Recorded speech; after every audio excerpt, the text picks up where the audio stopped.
tuna maboresho. Kuanzia mwezi Julai tunaanza kusajili watoto wadogo kuanzia zilo.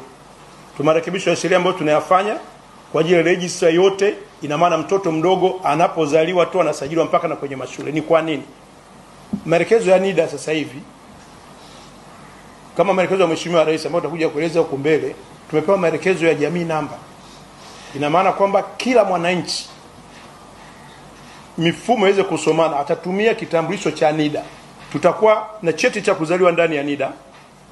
Tutakuwa na bima ya afya, na baadhi ya hospitali wameshatangaza wanaanza matumizi ya NIDA na hasa nafikiri Moi.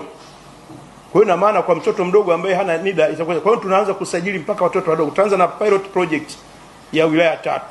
Tutaanza na wilaya Kilolo, Rungwe na Kusini Unguja.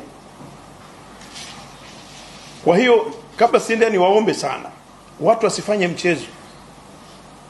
Na katika hii tulivyo zote tutakuwa na vitu 9 katika vitambulisho na tutaviboresha baadaye ambavyo vitakuwa na taratibu. Passport itakuwepo. Tutakuwa na details za driving license. Hutapata tena driving license kama kadi. Kila kitu ni kwenye NIDA. Ukibonyeza ni kila kitu. Taarifa za passport. Lakini tutaenda zaidi malipo. Kwa mfano unataka kulipa SGR, unataka kulipa mwendo kasi, vyote vile. Na tayari tuna taasisi nyingi, hata baadhi ya mabenki wameomba kuingiza kwamba taarifa zao tutumie kadi moja kama maelekezo ya Mheshimiwa Rais. Lakini tumejiongeza zaidi katika vitabu ambavyo tutaboresha. Tutaweka mpaka grupu ya damu, taarifa za grupu ya damu. Kwamba grupu yangu mimi Masanja ni A. Kwa hiyo unaweza kujikuta una matatizo, umepata shida, ajali, au umezidiwa watu wamekokota njiani, wanakupeleka hospitali ili usipate tabu ya kwanza kupima tena. Wakichukua kadi na taarifa zako zote